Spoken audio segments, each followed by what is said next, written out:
So now we are in chapter 8.1, Systems of Linear Equations. Here are our objectives.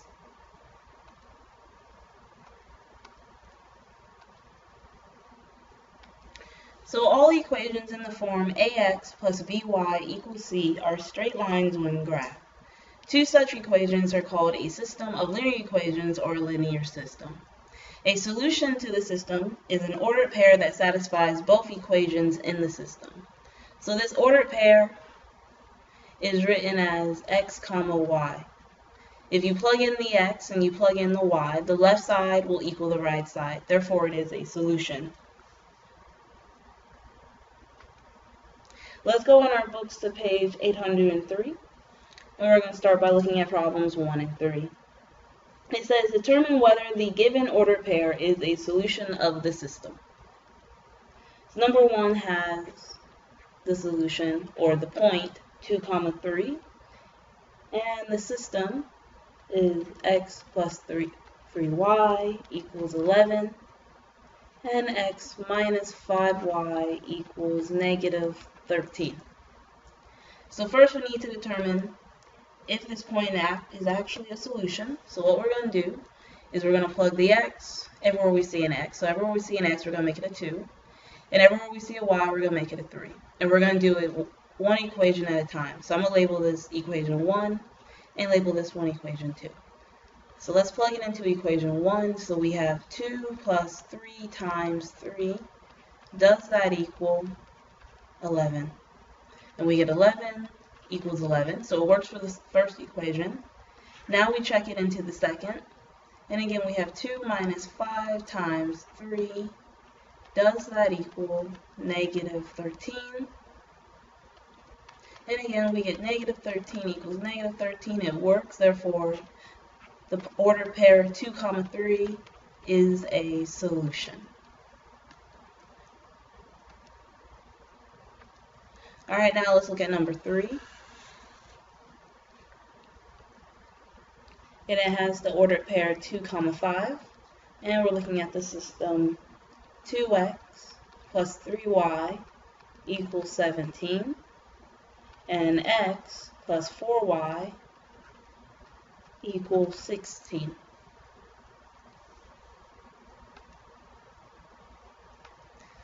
So I'm going to label again my equations, and we're going to start by checking equation 1. So it's 2 times 2 plus 3 times 5. Does that equal 17? And that's 4 plus 15, which is 19, which does not equal 17. So it fails the first equation, which means you do not need to check the second equation because either way it fails, and the point 2, 5 is not a solution.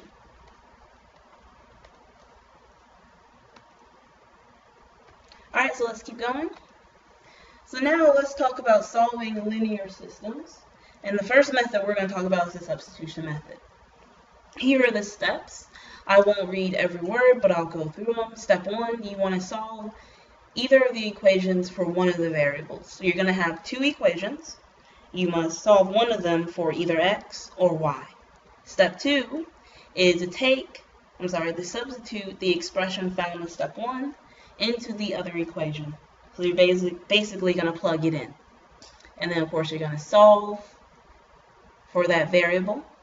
By doing step 2, you are eliminating one of the variables. Step 3, you're going to solve the equation for the remaining variable. Step 4 is to back substitute. And then step 5, you always want to check your answer to make sure it works for both equations.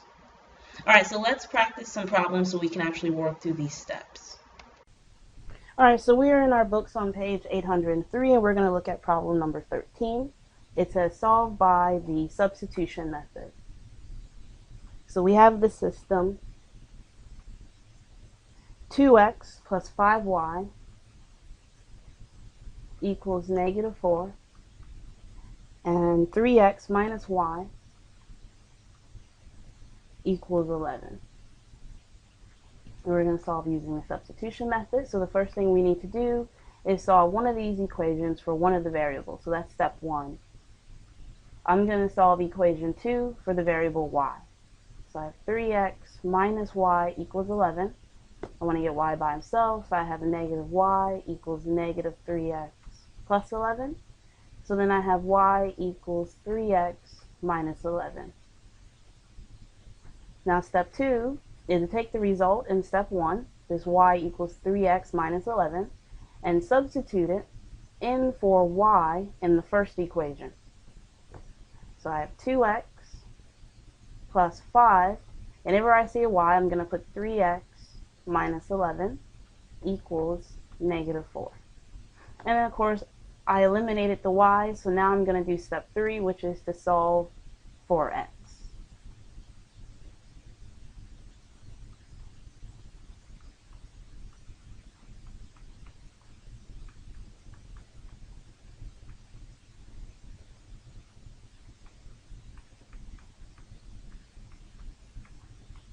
And we end up with x equals 3. So now we know that x equals 3.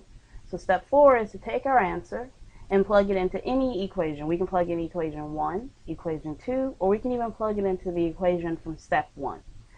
I'm going to take x equals 3 and plug it into equation 2. So I have 3 times 3 minus y equals 11. And again, it doesn't matter which equation you plug it into, it'll still give you the same answer. So that's 9 minus y equals 11, negative y equals 2, y equals negative 2. And if you would plug it into this one, you should get the same thing. So now we have the solution, 3 comma negative 2. And step 5 was to go ahead and check it and make sure the solution, the point, works in both equations.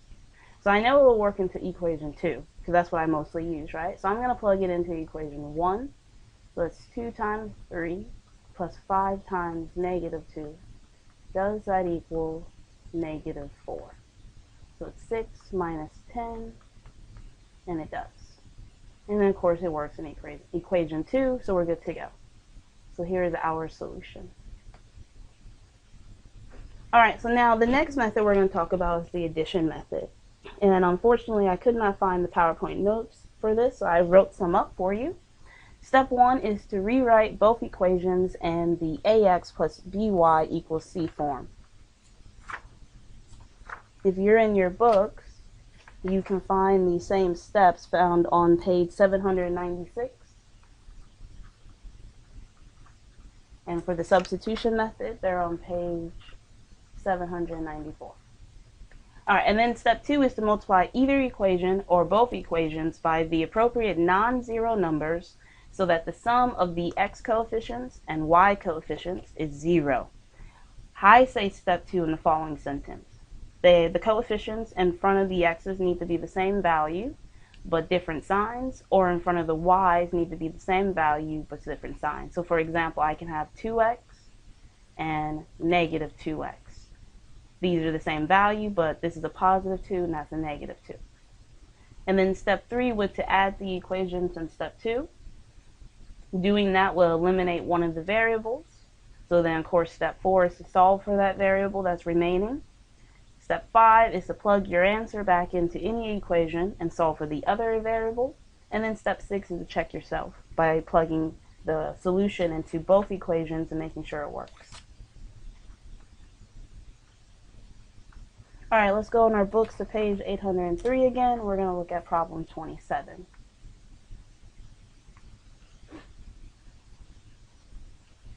And it says solve each system by the addition method. And we have the system 3x minus 4y equals 11 and 2x plus 3y equals negative 4. So the first thing we're going to do is we're going to make sure everybody's in the form ax plus by equals c. Basically, x and y on the same side. They are, so we're good to go. So step 2 was now to decide which variable we're going to eliminate. The coefficients in front of the x's are 3 and 2, and the coefficients in front of the y's are negative 4 and positive 3. So if we decide to eliminate the x's, we need to find the smallest multiple that 3 and 2 share. And that, of course, would be 6. So I would need to multiply this top equation in order to make that 3 a 6 by 2. In order to make this 2 a 6, I would need to multiply the bottom equation by 3. But remember, they have to be opposite signs, so we're going to say multiply by negative 3. Okay, so my equations will become 6x minus 8y equals 22, and negative 6x minus 9y equals 12. Of course, and then step 3 was to add the equations together.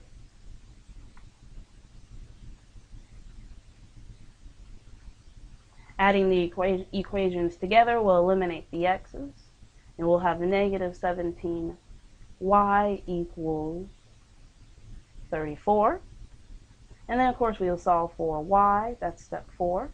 Solve for y by dividing by negative 17. And you have y equals negative 2. And then step 5 was to take your answer, this y equals negative 2, plug it into any of these equations and solve for x. I'm going to plug it into the bottom equation. So I have 2x plus 3 times negative 2 equals negative 4. And of course, we'll solve for x.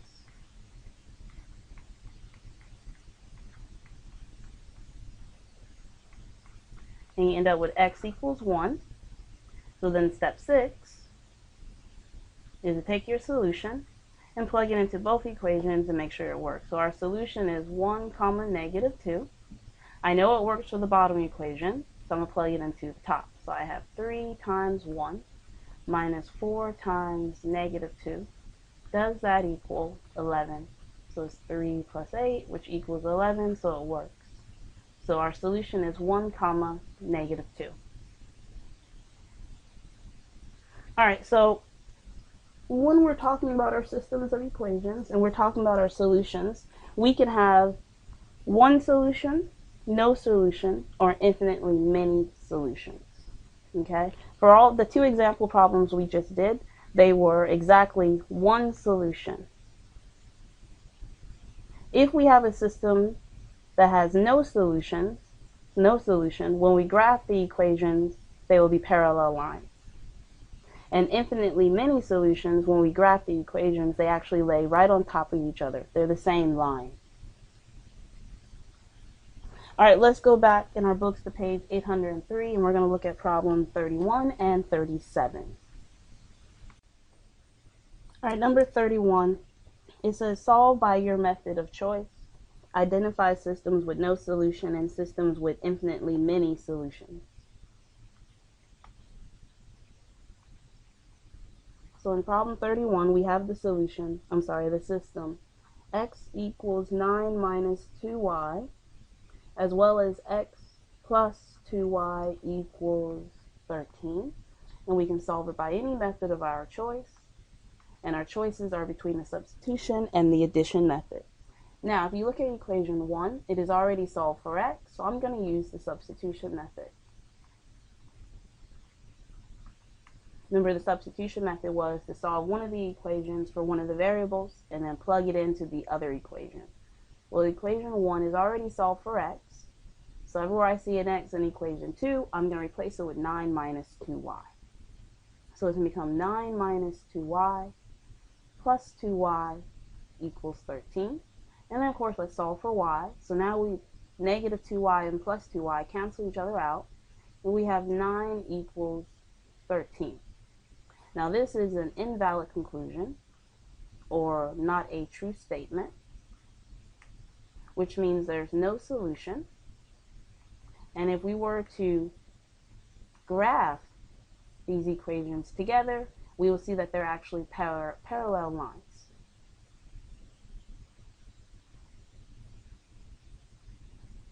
All right, let's look at number 37.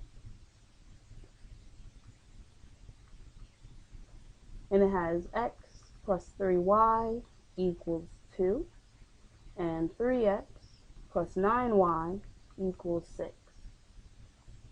Again, method of our choice, so I'm going to use the addition method here.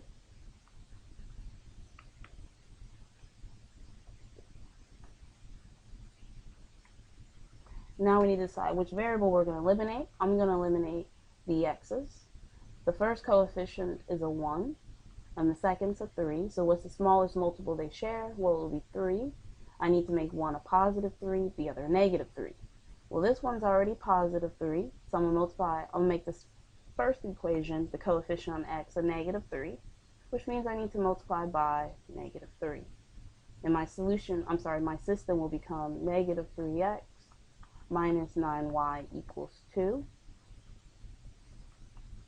And I didn't touch the second equation, so it's still 3x plus 9y equals 6. And I made a mistake, so let me fix that.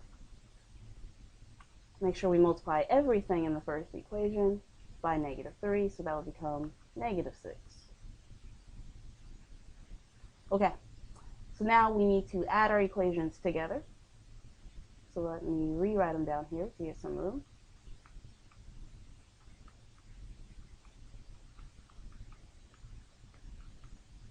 Add the two equations together.